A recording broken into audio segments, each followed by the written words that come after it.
Welcome to Hot Tees and the Center for T-Shirt Excellence, where we make your t-shirt dreams a reality. Normally, we would bring our custom apparel experience to you, but since we can't be on site today, we have created an online store that will be available for the next 5 days. Every shirt is made right here in our shop in Harrisburg, Oregon. Let me show you some of the options that we have. This tie-dye I'm wearing is one of my personal favorites, but wait, it's missing something. That's better. And if tie-dye isn't your style, we have a variety of other options.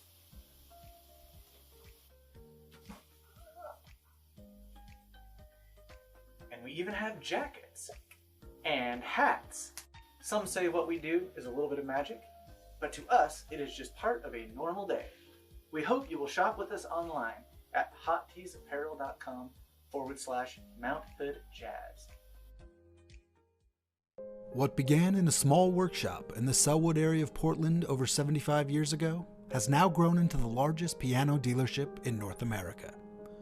For 4 generations, one Portland family has been honored to serve the piano needs of musicians, schools, institutions, artists, and music lovers throughout the Pacific Northwest and beyond. This is the evolving story of classic pianos, and the story of the Eunice family, a family steeped in the love of pianos. It all began when Maurice T. Schuster, a violinist with the Portland Symphony and piano technician, opened a small piano shop that specialized in tuning, servicing, and restoring vintage pianos. Within a short time, his reputation as a master piano technician was well established and the business grew steadily. The growth continued, culminating with bringing his grandson, Maurice Eunice, into the business in the 1970s, nurturing, coaching, and cultivating Maurice's love of pianos and piano restoration. After his grandfather's passing, Maurice continued in the piano business, eventually opening and growing a successful piano retail showroom in Portland, and then selling that business to a large national chain. In the early 90s, Maurice began serving as a piano and promotional consultant assisting piano dealers, and in early 2001 opened another small piano showroom in Portland with his son Brian under the name Classic Pianos. Soon Maurice was joined by his other sons, Aaron and Taylor. Since that short time, Classic Pianos has grown into the largest and most awarded piano dealership in the U.S., with 7 showrooms throughout North America, including Portland, Seattle, Denver, Albuquerque, Las Vegas, Boston, Anchorage, and now serving all of the Hawaiian Islands. Even though the company has grown nationally, at its heart, it is still a family-owned and operated business with the belief that music can change lives for the better. Maurice has often said, "We deal with dreamers, professional pianists, teachers, beginners of all ages who want choices." Each pianist longs to find the perfect piano that suits their particular taste and preference. Ask what he means by choices, and Maurice explains it this way: "We continue to partner with the best manufacturers and never stop researching to ensure we offer value and quality. We carry pianos ranging from entry-level studio and professional uprights to heirloom models from Börsendorfer, Yamaha, Schimmel, and Estonia, as well as a comprehensive collection of nearly new, like new, and restored Steinways from every era." To see how Classic Pianos can serve you and your piano needs, visit us at classicpianosportland.com.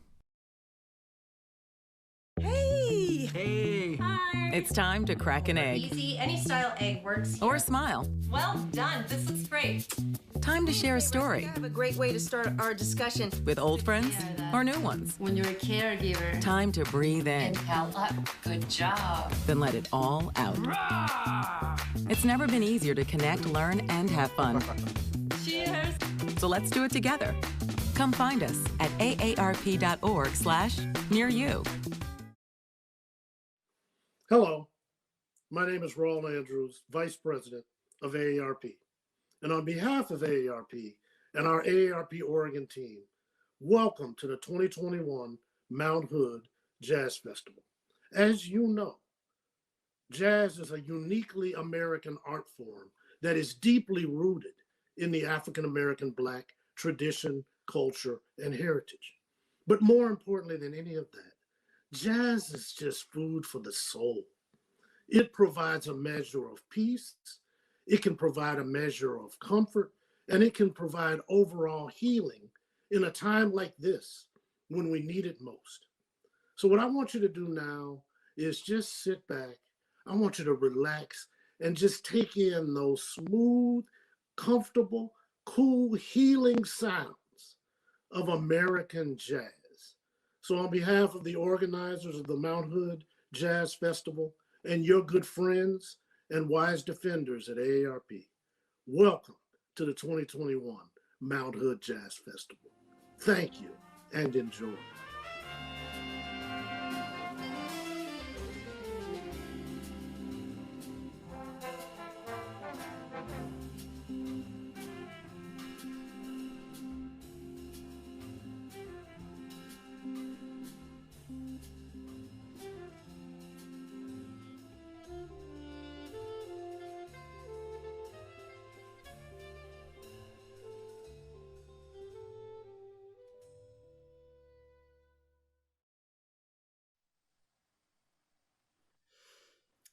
Good afternoon, Oregonians, or good morning or evening, depending on where you are tuning in, and welcome to the 2021 virtual Mount Hood Jazz Festival. My name is Mika Brueggemann. We are in day 2 of 3, and I hope that you've been enjoying what you've seen and heard so far, and will continue to check out the great interactive webinars and performances to come.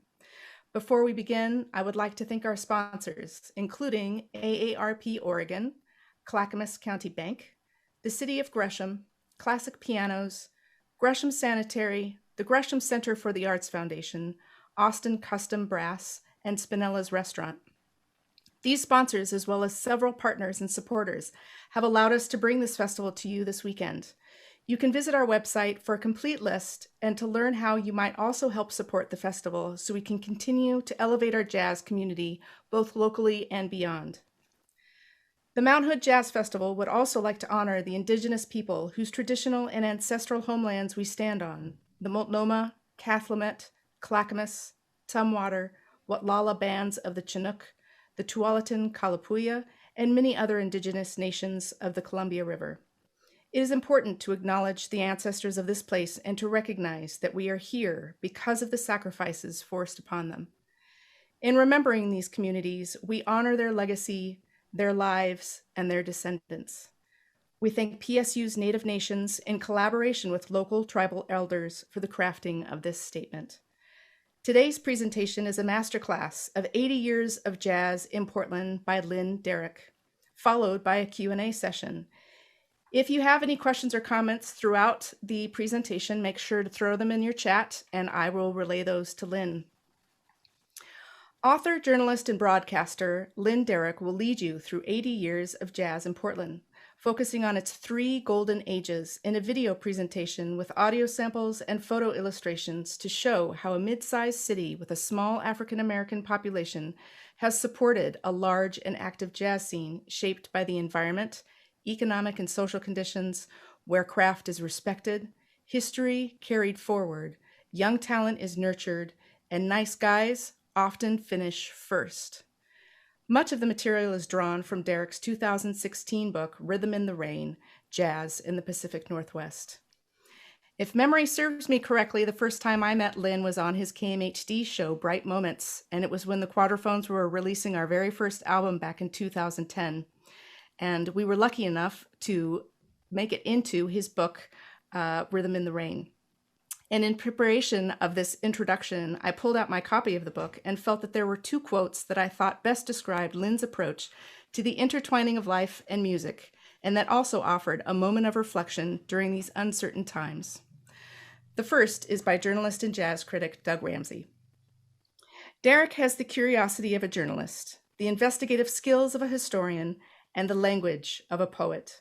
His writing about music makes you want to hear it. The second is by jazz pianist George Colligan. The thing I like most about Darroch's book is how evident it is that he knows how to roll with the punches of the jazz life. Jazz comes from blues, and blues came out of extreme hardship. Jazz musicians from whatever walk of life are no strangers to hardship. Sometimes you have a gig, and sometimes you don't. Oftentimes, you don't. Still, you never lose hope, and you just keep on playing no matter what. We play because we have to, not because we have gigs, or because we make money, or because people come to see us play. We play because we love it. Darroch's history lesson is honest, but he never loses his optimism. So without further ado, I'm very honored to present Lynn Darroch.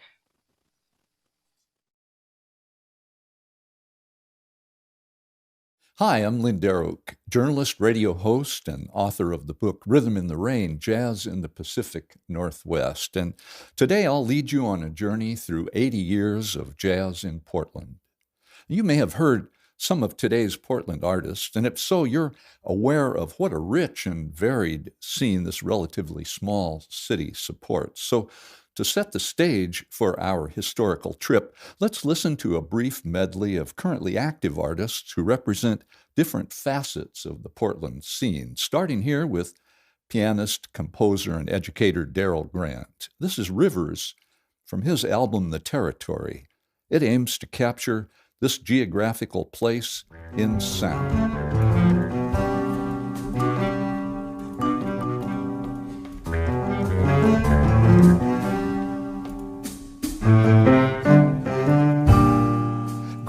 Ruby Bridges Suite has been performed nationally. He's recently been working on a composition commissioned by Chamber Music America, and since arriving in Portland in 1996, he has furthered the cooperative and collaborative spirit of the city's jazz scene, as well as placing 2 albums on national jazz radio charts. And now you're listening to young guitarist and composer Chance Hayden with Squeeze Tight from his latest CD, Grab and Go. He's a Portland native whose work shows how the R&B that has been an important strand in the local jazz fabric since the 1950s is alive in contemporary form today.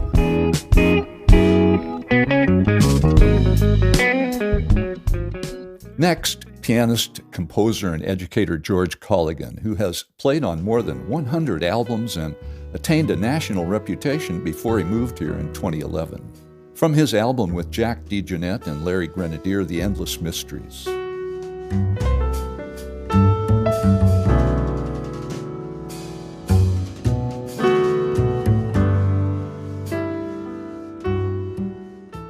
Now you're listening to A Deepening Sense from trumpet player and composer Charlie Porter's album Immigration Nation. A classically trained performer with degrees from both the Juilliard and Manhattan schools of music, Porter toured Africa with the Jazz at Lincoln Center Orchestra before moving to Portland, and he works locally with the Chuck Israels Jazz Orchestra as well as leading his own small groups.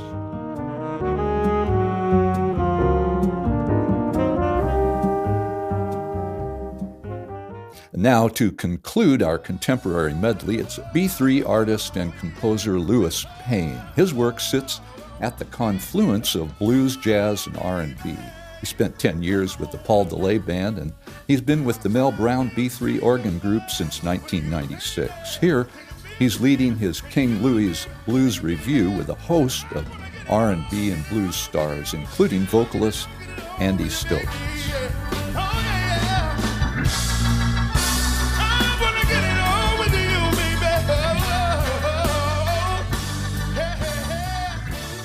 So how did this varied scene develop? Well, let's return to those thrilling days of yesteryear, and I'll take you through the 3 golden ages of jazz in Portland.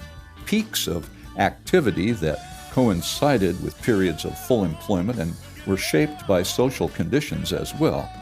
It's a story I recount in detail in Rhythm in the Rain, but have condensed a great deal so we can get it all in today.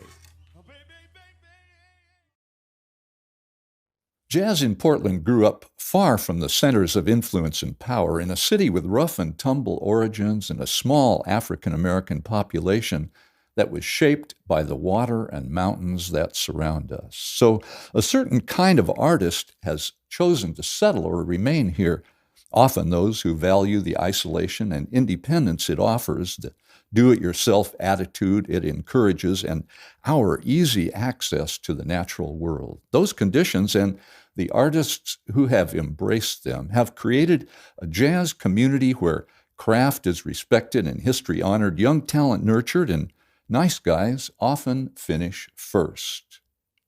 Of course, a number of artists who grew up in Portland left to become international stars, like Esperanza Spalding, but growing up here deeply influenced the musician she became. You're listening to her tribute to the city now.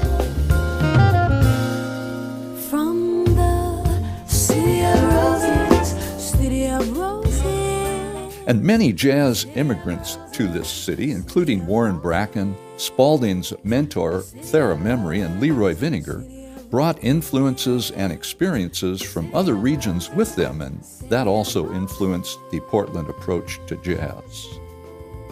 But it's not big names that define jazz in Portland. Whether immigrant or native born, it's the values they share that have determined the character of this scene. You can't stay here if you're ever going to make it big, said trumpeter Floyd Standifer, who grew up in the only black family in 1930s Gresham and later worked with Quincy Jones. But if you're looking for some place where life can mean something, you come here.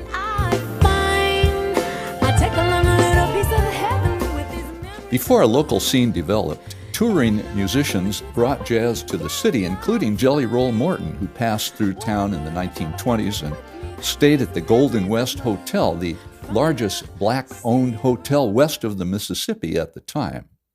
But instead of listening to Morton himself, let's sample Portland native Andrew Oliver's recreation of Morton's Courthouse Bump to show that his music is still alive in the imagination of Portlanders today.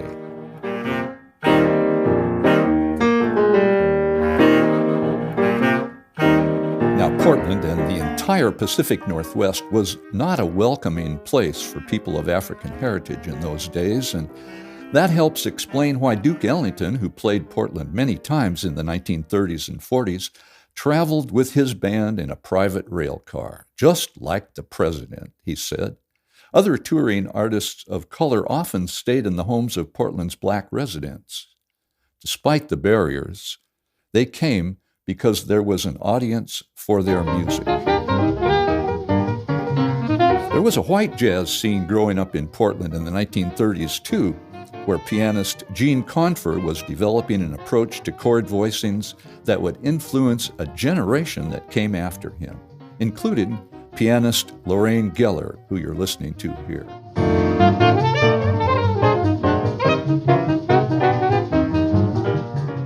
Then came the building of Bonneville Dam in the 1930s and the shipyards that used its cheap electricity during World War II. And that changed everything, including the jazz scene, because jobs in the shipyards, as well as service in the armed forces, caused Portland's black population to expand almost overnight.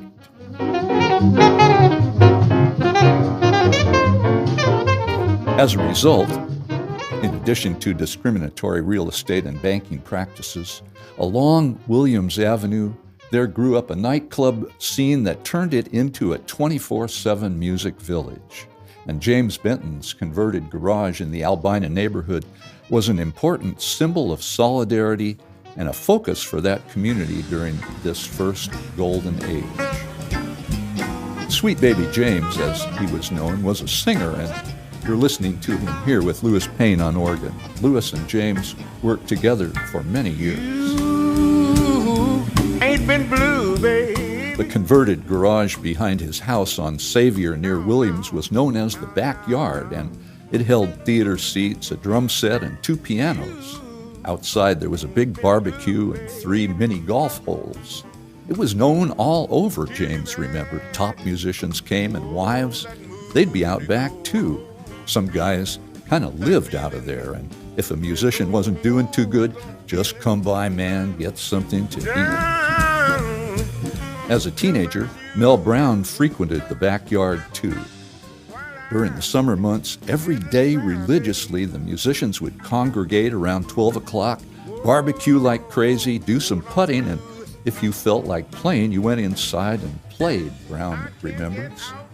They would stay around till like 6 o'clock. Then everybody would go home, change, then go to their gigs. When the gigs were over, everybody went back and we'd jam until like 5 or 6 in the morning. It was really a musical family.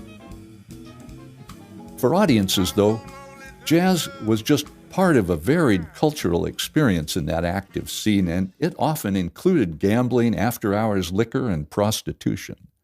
It also became a crucible in which black and white musicians worked together, and in that crucible, many of the characteristics that have come to define jazz in Portland developed. You're listening now to a sample of that music from The Delegates with George Lawson.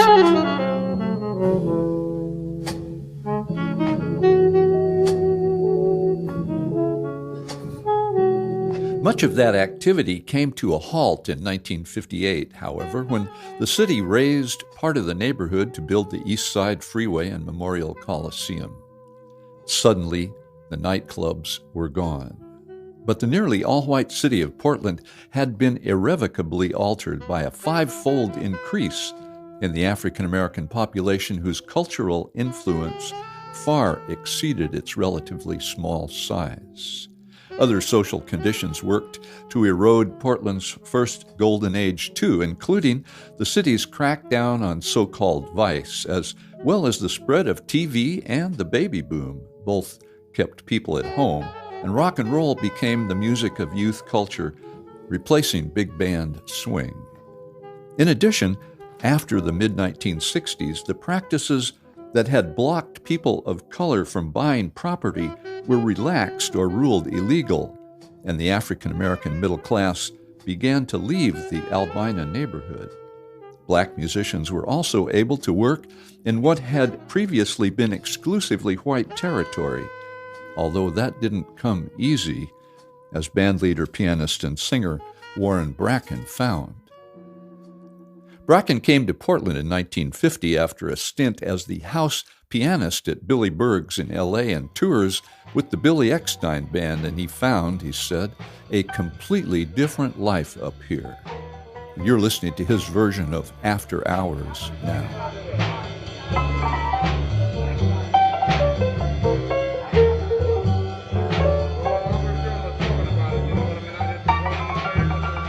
Bracken was one of the few African-American members of Musicians Local 99 and therefore able to work downtown, but he still met resistance.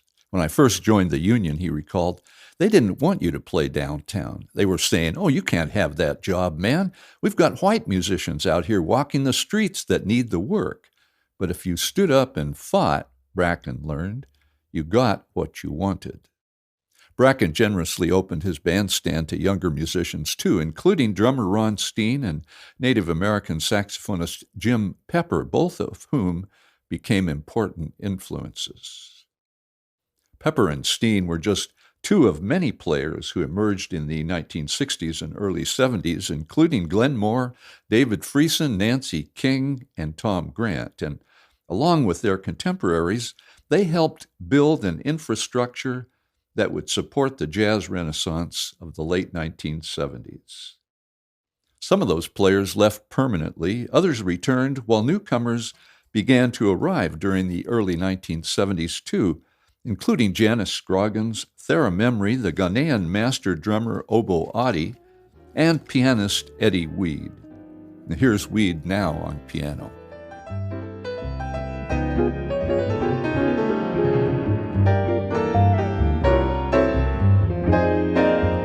Weed had learned his craft in the 1950s in what he called the University of Williams Avenue, and in an example of one way artists adapted to changing conditions in the 60s, Weed spent 15 years in Las Vegas and on tour with the pop jazz vocal group The Modern Airs. When he returned, his work as a teacher and mentor to younger players, in addition to regular nightclub performances, provided a crucial link between Portland's jazz past and the 21st century.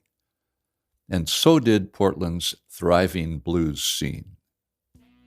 The blues had been an integral part of the Williams Avenue entertainment menu, and in the late 1960s and early 70s, Portland continued to be a blues stronghold, although the music was increasingly played by white musicians, especially the band leaders Lloyd Jones and Paul DeLay, and you're listening to the Paul DeLay Band now. If I'd stayed there another minute, I'd go crazy without a doubt. As the fusion of jazz and blues continued to evolve into funk, that sound also emerged on Portland stages with the Jeff Lorber Fusion, a group that included Seattle saxophonist Kenny G. Here's a sample of Lorber's music.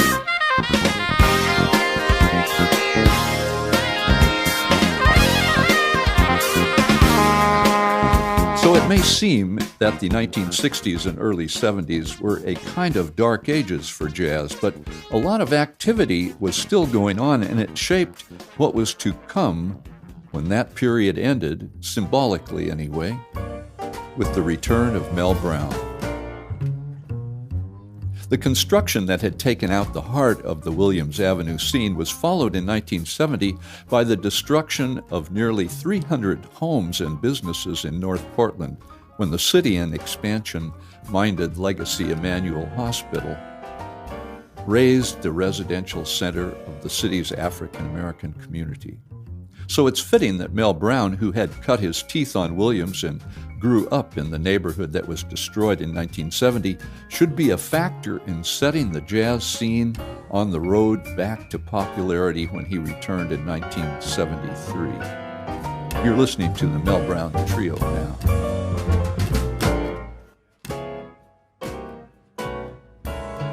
For more than a decade, Brown had toured with the Temptations, the Four Tops, Martha and the Vandellas, and Diana Ross. He'd recorded with George Harrison and played in the house band at the Apollo Theater, and faced with the lack of jazz action he found on his return, he was about to leave town again when his mother said, "Don't run from the problem, do something about it."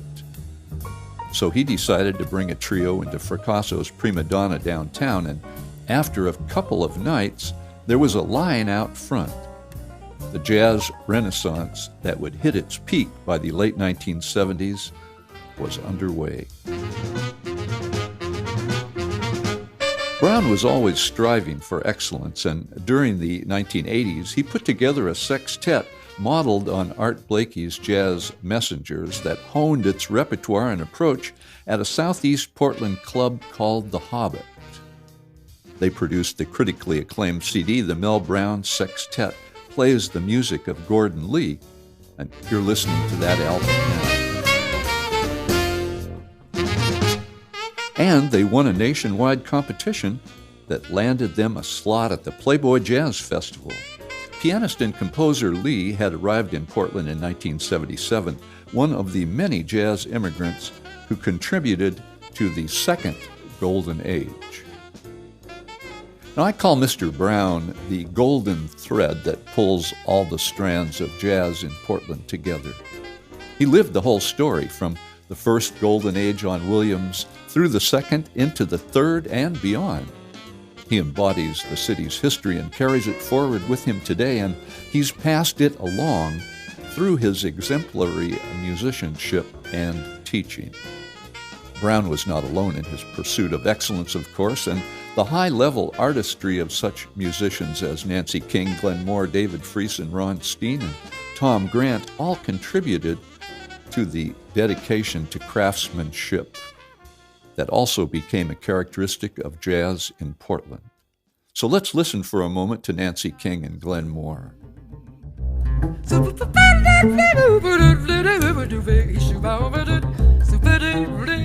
And by the way, Brown's first paying job with the Marianne Mayfield Trio when he was just a teenager also allowed him to learn from Julian Henson, one of the region's top black pianists since the 1930s. After his stint in the Motown stable, Brown continued occasional touring in the 1980s with Diana Ross, and he took along with him two young Portland area natives, bassist Phil Baker, who's currently with Pink Martini, and pianist George Mitchell, who continues as Ross's pianist today. But Brown's focus was in Portland. His return to Portland also coincided with the beginning of college jazz studies programs, which attracted a number of important players, including Steve Christofferson, who you're listening to now.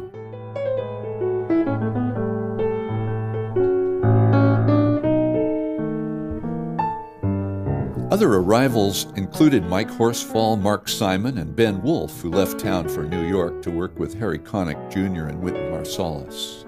Vancouver native Gary Hobbs also attended college here before joining the Stan Kenton Band for several years, and then he too returned home. Those jazz programs have grown, and most jazz artists in Portland today have college degrees, but it was the bandstand experience with veterans that really made the players in the second Golden Age the artists they became. This town has such a wonderful tradition and such great players, observed bassist Phil Baker. He's pictured here with Eddie Harris. The education I got at Delavans and some of those clubs you couldn't buy at Juilliard. Not just the luminaries like Sonny Stitt and Joe Henderson, but the local greats like Warren Bracken and Eddie Weed, who just had this grace you had to experience to assimilate. Jazz has to be handed down that way. Now, you're listening now to several of the key Portland players from the 1980s with the legendary Eddie Harris, and this was recorded in Wilsonville.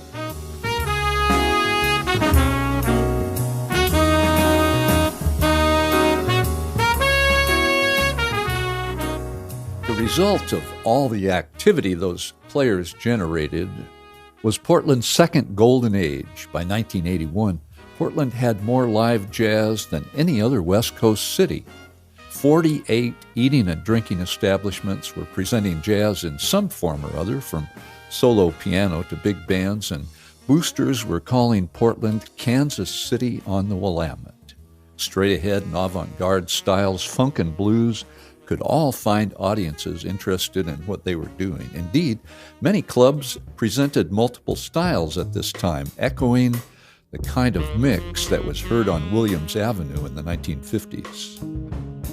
Now here's avant-garde saxophonist Rich Hawley, whose albums often have environmental references.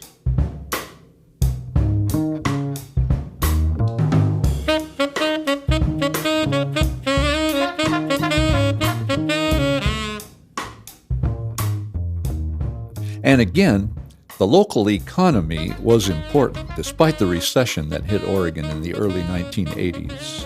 At that time, as guitarist Dan Ballmer observed, Portland was a place where even jazz musicians could afford to buy a house. The availability of affordable housing was important to the growth of the jazz scene since, as many have observed, it's one of the key factors that determine where arts activity is most prolific.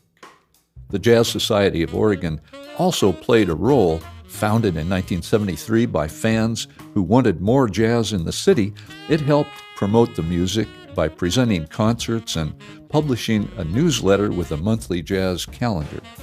That DIY spirit has since been a characteristic of Portland's jazz support system. And that DIY spirit was also responsible for the birth of the Cathedral Park Jazz Festival. It was founded and continues to depend today on the small is beautiful ethic. From the beginning, it presented local artists in a few national acts. It also had a neighborhood origin since it was created as a tribute to Howard Galbraith, known as the mayor of St. John's. He spearheaded a volunteer effort to clean up the wasteland under the St. John's Bridge and turn it into the public park where the festival takes place, and it remains admission-free and largely run by volunteers today. A year later, in 1982, the Mount Hood Festival of Jazz debuted in the football stadium at Mount Hood Community College, and at its peak, in a 3-stage, multi-day format with many internationally known performers, the festival brought tens of thousands out for jazz, as well as the beach blanket party atmosphere that accompanied the music. You're looking at a photo of that crowd and listening to Sonny Rollins, just one of the many stars who put on memorable performances there.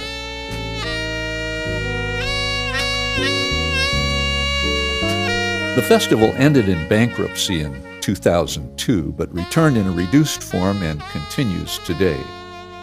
About the same time, the Zoo, Your Zoo, and All That Jazz concert series at the Oregon Zoo started. It began primarily as a jazz series with many Portland artists and was free with zoo admission, but as the years passed, it began to book national acts and many non-jazz performers and became the ticketed event it is today. Jazz at various Willamette Valley wineries followed, expanding the outdoor, party-like jazz experience.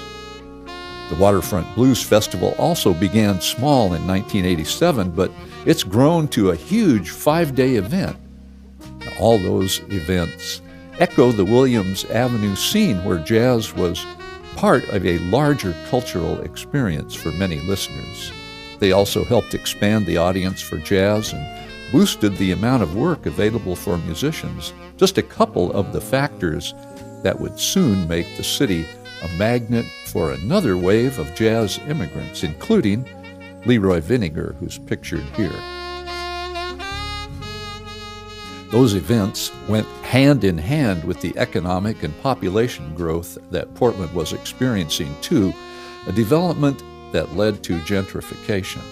It included the explosion of Oregon's Silicon Forest, as well as the construction of Pioneer Square and the Max Light Rail line and Waterfront Park. Downtown office towers also changed the skyline, and the U.S. Bancorp Tower's 37th floor restaurant featured a jazz trio led by Mel Brown and Leroy Vinegar.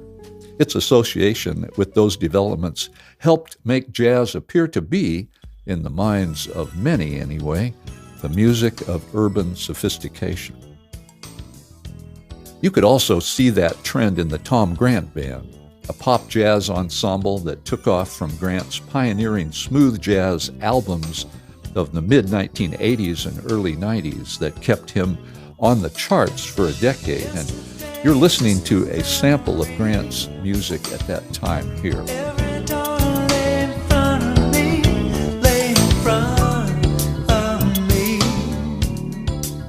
Born in 1946, Grant also represents a thread running through the history of jazz in Portland. His father owned a Williams Avenue record store, and his primary teacher was Gene Confer. But Tom Grant also spent 5 years, along with David Friesen and Ron Steen, touring with Joe Henderson and Woody Shaw, then 3 years with former Miles Davis drummer Tony Williams. He also worked for Charles Lloyd. After those experiences and his decade of smooth jazz success, however, Grant returned to his hometown roots in straight-ahead jazz. And you're listening to an example of that music here with bassist Baker and drummer Steen, whose photo from the 1980s appears now.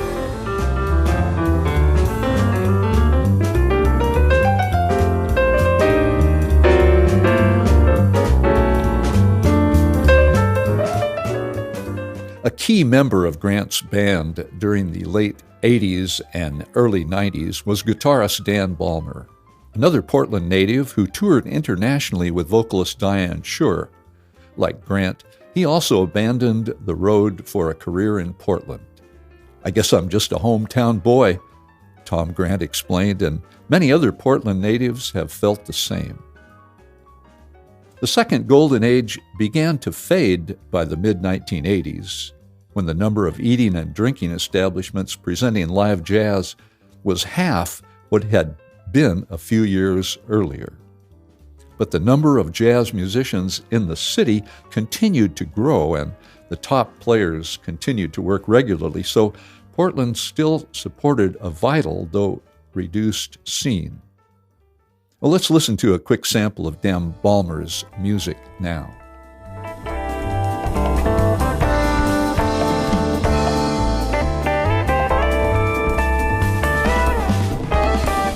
All right, so into that environment came the jazz giants whose active involvement in the community would help kindle the third golden age of the late 1990s and early 2000s. In many cases, those jazz immigrants came to Portland for the lifestyle, but they ended up staying for and changing the music.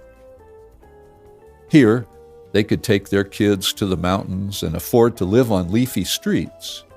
Drummer Dick Burke, who played with Billie Holiday and many other jazz legends, came from Las Vegas.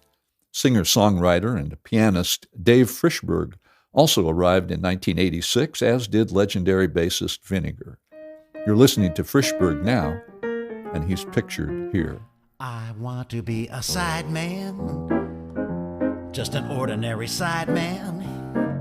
I go along for the ride, man. Bassist Red Mitchell settled in Salem, pianist Jessica Williams lived in Portland for several years, and saxophonist Hadley Calaman took up residence in the little Columbia River town of Cathlamet. Thelonious Monk's saxophonist Charlie Rouse moved to the area in the 1980s too. And Portland welcomed their involvement. For example, Vinegar led a band at the Jazz de Opus that drew enthusiastic crowds of 30-something listeners. and Dave Frischberg realized the dream he'd expressed in his song, I Want to Be a Sideman, as well as serving as an accompanist for Portland vocalist Rebecca Kilgore. Drummer Alan Jones, who has since become an influential band leader and teacher, learned a great deal from Vinegar, and then he gave it his own individualistic Portland twist on his sextet's album Unsafe, as you might guess from the photo of that group here. Many other Portland musicians profited from those associations with older immigrants who offered them another connection to the music's storied past. And speaking of the music's past, Ghanaian master drummer Obo Adi, who came to Portland in 1979, had a big impact too. Many Portland jazz players passed through his Afro-pop fusion band, and he also taught the principles of West African drumming to others, helping link jazz in Portland to world music. So, while the amount of nightclub work available to jazz artists declined in the late 1980s, ancillary jobs began to open up, especially in college jazz programs. So, Portland did provide a refuge of sorts where it was possible to practice your art in the company of high-level players and cobble together a living in music. By the time the economic boom of the 1990s was underway, the quality and quantity of resident jazz was ready for its third golden age. Pianist, composer, and educator Darrell Grant may best represent Portland's third golden age. A Denver, Colorado native, he played in bands led by Roy Haynes and Betty Carter before his 1994 record, Black Art, made the New York Times list of that year's top 10 jazz recordings, but making it in New York wasn't enough. I didn't feel my music was having the kind of impact I wanted, he explained. I was looking for a sense of community, a place where I could make a contribution and serve. Grant found that place when he took a position at Portland State University in 1996. But he managed to have it both ways. While he established a vital place for himself on the local scene, he released 2 albums that reached jazz radio's top 10 charts. And you're listening to one of them now, Smokin' Java, which is accompanied by liner notes that tell the story of a jazz musician who found a home in a city full of coffee houses.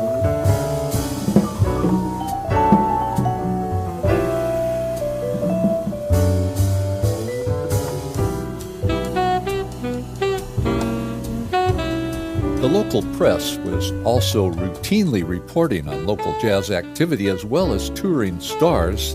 The festivals received extensive coverage. There was a large group of highly skilled artists, and there was an audience willing to support them. The Jazz Society of Oregon, for example, had nearly 1,000 members in 1999. There was jazz on the radio, jazz education programs in public schools, and room for the avant-garde as well as straight-ahead and other styles. In 1998, then Mayor Vera Katz issued a proclamation declaring Portland Jazz Capital of the West Coast. Again, all that jazz activity went hand in hand with the general economic prosperity of the decade. In 6 years, for instance, the median household income in the country had risen nearly $10,000, and a new jazz club, Jimmy Mac's, reflected those trends. Like the rapidly gentrifying Northwest Portland neighborhood where it was located, Jimmy Mac's started out in 1996 old school and rode the city's deep support for straight-ahead jazz as well as the funk revival, which was led by the Mel Brown B3 organ group, who you're listening to now.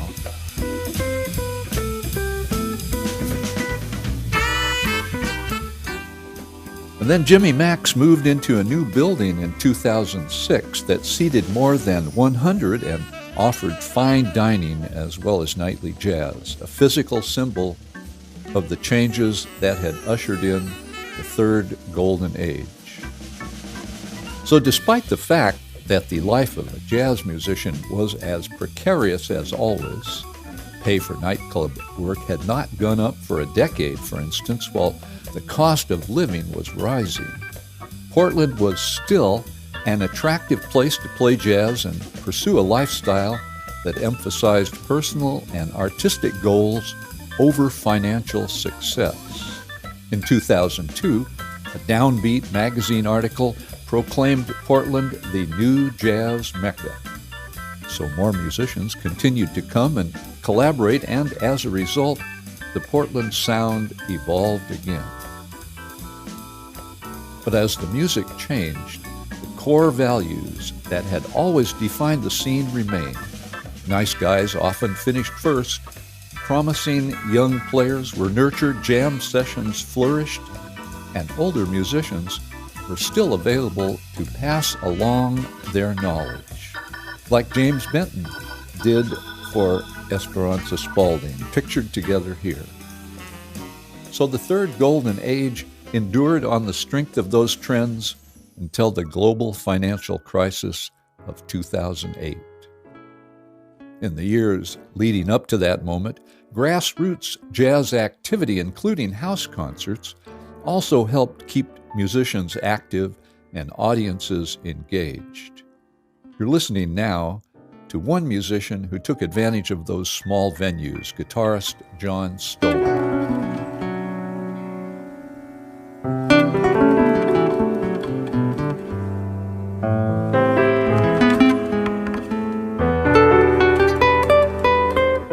Those musicians contributed to and reflected Portland's reputation for creative culture and a craft ethic based on locally brewed beer, coffee roasting, trend-setting restaurants, graphic novels, and even a small film industry. But the biggest boost to public awareness of the city's jazz culture during its third golden age came from the Portland Jazz Festival. A multi-day midwinter event, the festival was staged downtown and was financed by partnerships with the Visitors Association, airlines, and hotels. By 2007, it was named one of the country's top festivals, due in part to the marketing strategy of its founder, Bill Royston, as well as bold programming. It also included many admission-free shows by local artists, but the headline events were high-ticket affairs that reflected the increasing gentrification of jazz.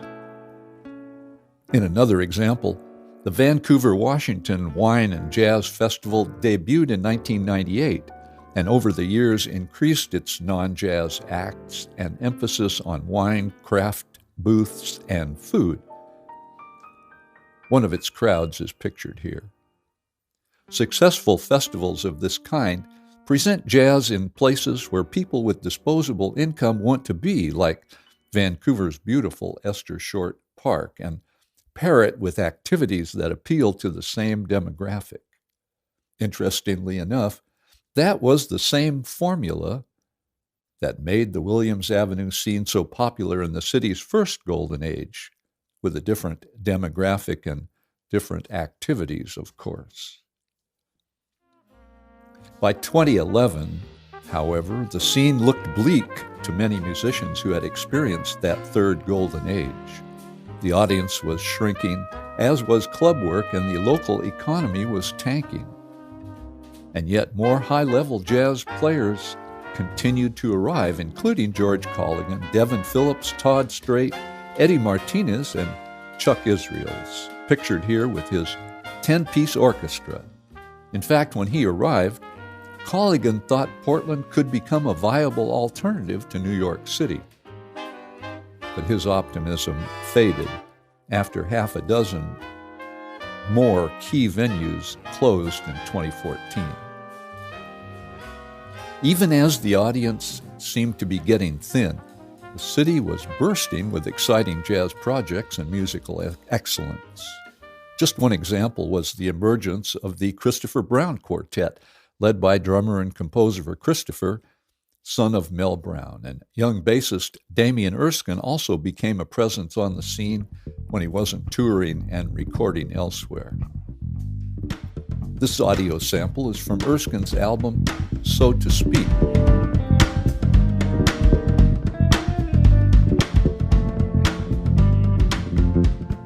But then the internet changed everything, and the album sales that had formed an important income stream for many artists dried up.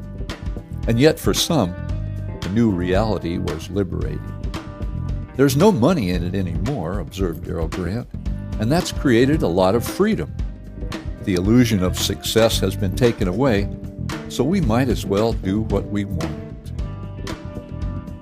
Many musicians adapted to the new economic reality by diversifying, selling instruction booklets and merchandise online, teaching and using social media to stay in touch with and create a larger audience base, or by getting day jobs. They've also played in a variety of styles in recording sessions and on stage, and some are even calling their music post-jazz, as do Bear Brown and the Blue Cranes, pictured here, whose 2010 album Observatories you're listening to now.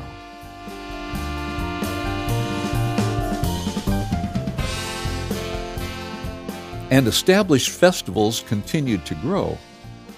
Plus a new one appeared, the Montevilla Jazz Festival, another small is beautiful, neighborhood-based annual event. The Portland Jazz Composers Ensemble, founded in 2011, also emerged, and it generated several big projects and opportunities for musicians. And the artists continued to arrive in Portland. Why? Well, an economics professor has created a metric he calls the sacrifice measure that charts how poor a person is willing to be in order to live in a particular city. Portland was near the top of the list. Ultimately, the direction jazz takes will be determined by its audience as much as by the musicians. And audience behavior is powerfully affected by social and economic conditions. In order to thrive, jazz must do what it always has, reflect the circumstances of those who live in this singular place. And who can be sure what our lives will be like a year from now? I think history shows, however, that jazz will continue to be part of the city's cultural fabric and will continue to evolve with it.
Hello, everybody, and that was Lynn Darroch's take on the past 80 years of jazz in Portland. Lynn, thank you so much for putting that all together. When did you put that whole video series together?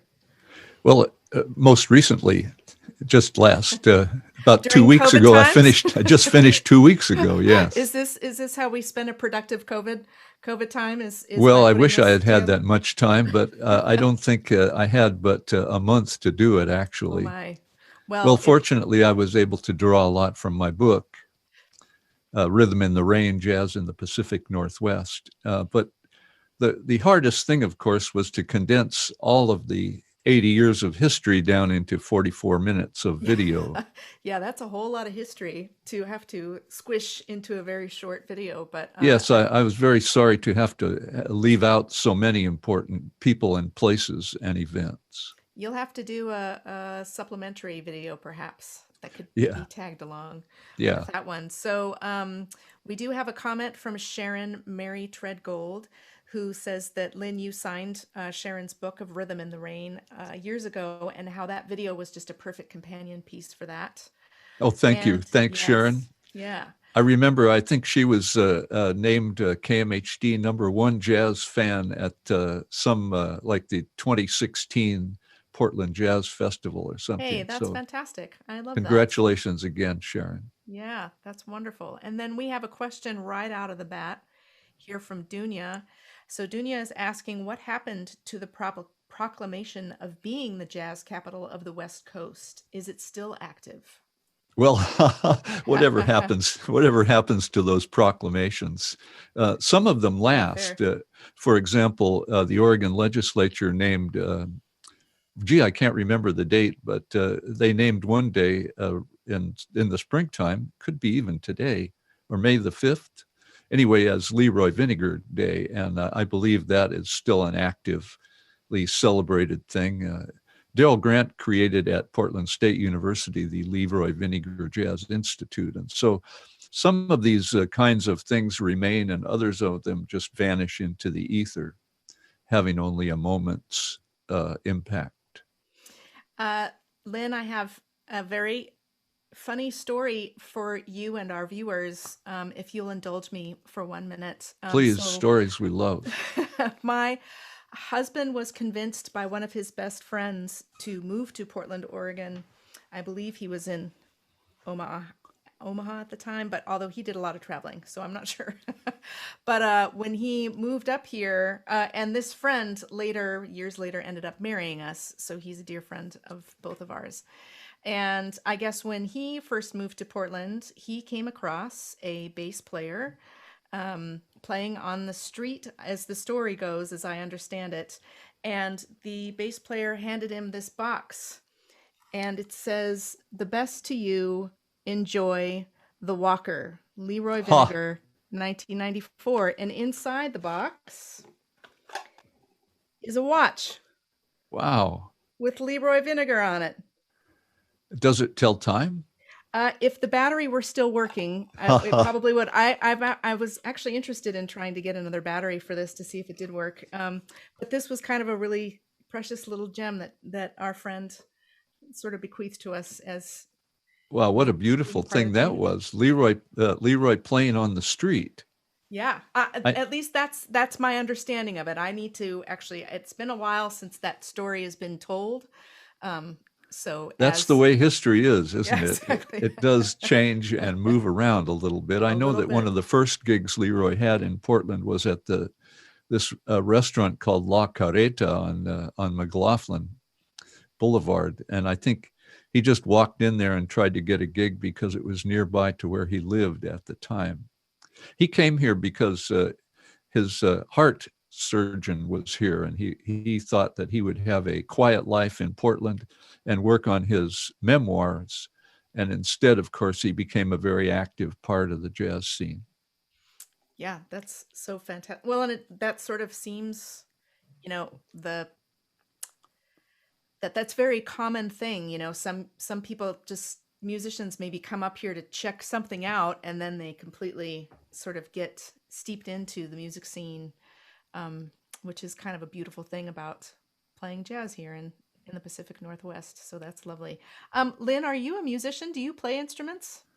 I'm an amateur, and I don't hardly play much anymore because my hands are all gnarled up. But and what yes, I started in my young life as a musician. Yeah.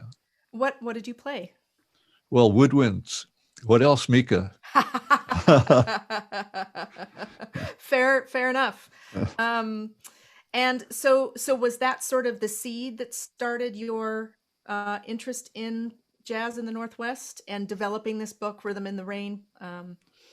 Well, no, I'd have to say that I somehow along the line, I decided there were better things to do than singing for your supper. And so I became a literature and a writing instructor, and was chasing the great American novel instead of the great American composition. And I only got back into paying attention to music in the 1970s when I got some opportunities to write about it, and decided that sort of fell into it, actually, as I've often fallen into all the things I do in life. And when things appear before me, I just take the opportunity that's given. And so I believe Rick Mitchell, who's living back in Portland nowadays, was editing a publication called The Jazz Scene, and he gave me an opportunity to write for that. And I think that started it all. And then I moved over to Willamette Week and the Oregonian and began to write for national and newspapers and magazines. And so all those things piled up. And then the Ooligan Press at Portland State University approached me in 2014 and asked me to do the book called Rhythm in the Rain. Yeah, that's fantastic. And all along your research, because you gathered a lot of these stories orally from the actual musicians. Yes, actually, everything I know about music, I've learned from the musicians themselves. And so was there anything, and especially as you're looking at all the years that have passed by, one thing that really stuck out from the documentary was the fact when you mentioned that Ron Steen was in Brecken's band, which... No, not in Warren right? Bracken's band, no. Oh.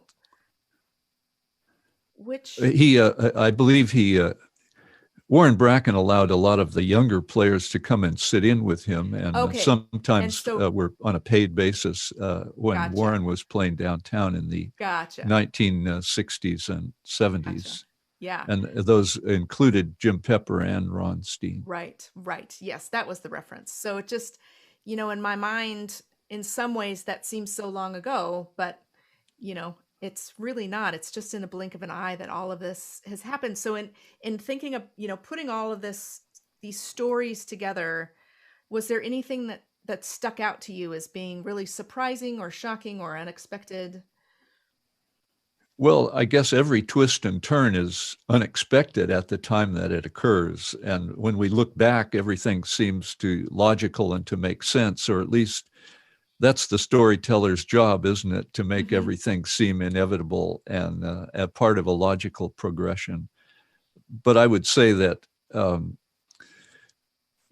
of the big changes, like the huge increase in the population of people of African heritage in Portland, was a surprising development because, Oregon started out with such a racist history. Yeah. But they were brought here by economic opportunity primarily, and that changed everything, really, and for the better, I would say. I was just going to say that too. I think we have to really look to our Black population and give a lot of appreciation for the large cultural contribution that they have made, not only in jazz music, of course. Bobby Smith, with his, I forget the name of the project that he has to document all of the funk music that has come out of Albina in the 60s through the 80s. I believe that is really documenting a large part of the contribution of the African-American population to Portland's cultural history as well. So that was kind of a surprising twist in the history of Portland. And then I would say that the arrival of so many, well, I've called them jazz immigrants to the area, that really had a big impact as well. And there was no predicting such a thing. It just happened because, again, of the economy elsewhere. People got tired of living in crummy apartments in New York, and or they had other opportunities here. George Colligan got his teaching job, and Darroch got his teaching job, and so that brought people here. I remember David Valdez, who has moved elsewhere now, came here as a visitor in 2002, and he saw so much activity, he decided to move here from California, where he was based at that time. Yeah. So Jasnam Dea Singh moved here. He was known as Weber Iago in those days, from Central California as well. All those people have had a big impact on the people they play with. And I think in music, it's the company you keep that really has the biggest impact on the kind of music you make. Yes. Do you agree? Absolutely. I was always sort of intimidated in the New York scene, or even the LA West Coast scene, because it was just so highly competitive, and I didn't ever want music to be that way. Not that I'm not competitive necessarily, but that just wasn't where I wanted to be musically. And I am so grateful for the musicians and the bands that I play with now, because it is such a nurturing community, and I feel like I've really grown because of these various influences that have affected me over the years. So yeah, I'm very grateful for that. Let's see here. We do have some questions.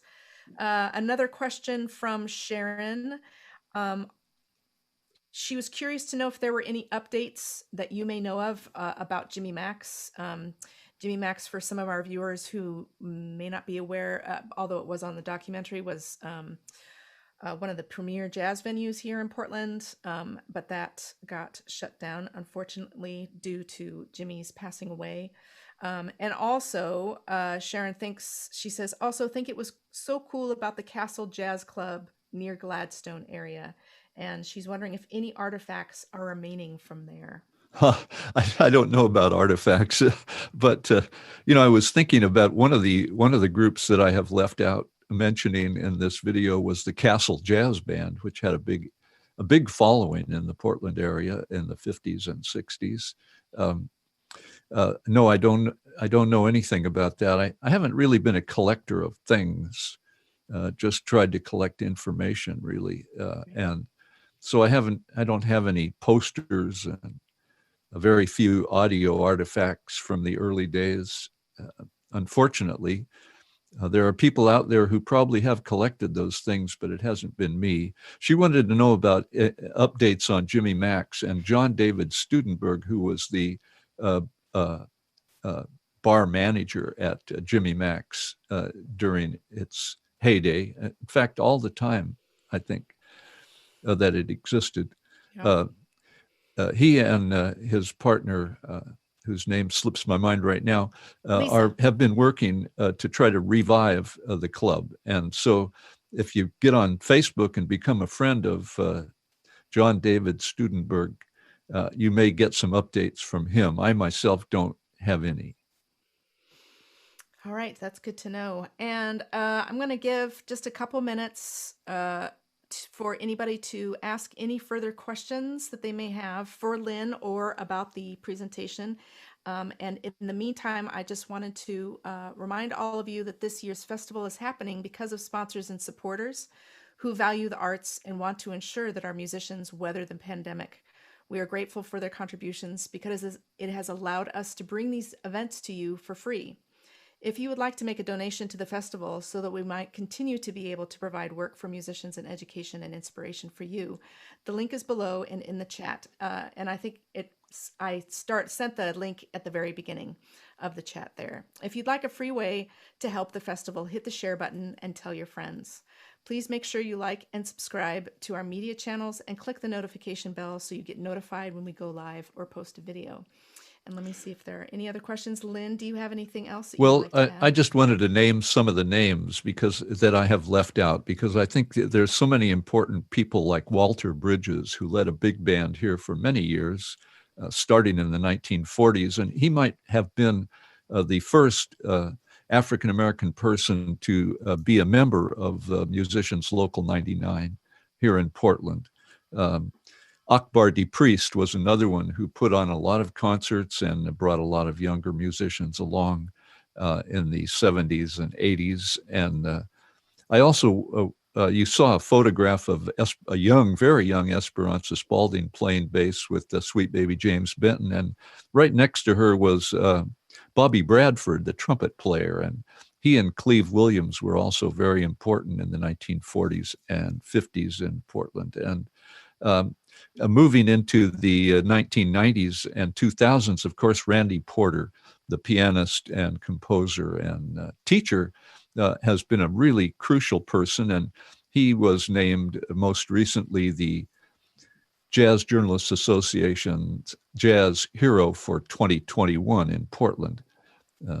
The Jazz Journalists Association Jazz Hero for 2020 in Portland was Ron Steen. And so you see there's a very good lineage that Randy belongs to there.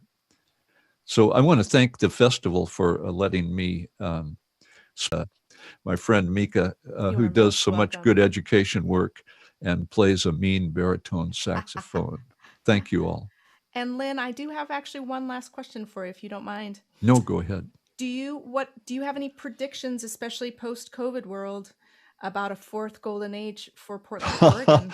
I don't know. I wish I could. I've never been very good at predicting the future, and I'm not sure anyone can, but I think that there's probably a lot of pent-up need for music. There's a lot of need for music, and I think people need to love to experience music live, and when they feel it's safe to do so, I think that you will see a large increase in the number of people who are out attending those events. Right now, it's a rather stop and start and a spotty beginning to all that. And I think it will probably pick up in the summer as there are outdoor events. But as you know, as a musician, there aren't a lot of gigs happening even in the summertime. And so we'll have to wait and see what direction things go. As I mentioned in the video, so much of musical activity depends on the economics of the current situation, and we'll just have to see what happens there, and whether these golden ages have corresponded with eras of full employment, so-called full employment. And I think that perhaps as we see the economy rebound, we will see jazz activity follow suit. I'm going to keep my fingers crossed for all I of those bet, yeah, things. musicians Yes. most importantly. For sure.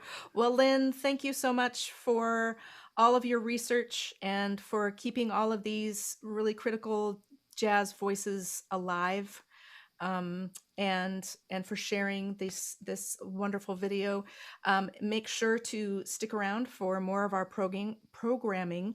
We have the U.S. Army Band tonight at 6 o'clock. And you may even catch Portland trombonist Javier Nero playing with them. And so enjoy the rest of the festival. Thank you to Mount Hood Community College. Thank you, Dan Davey. Thank you, Left Door Streaming. And thank you to my Portland and Pacific Northwest community of musicians.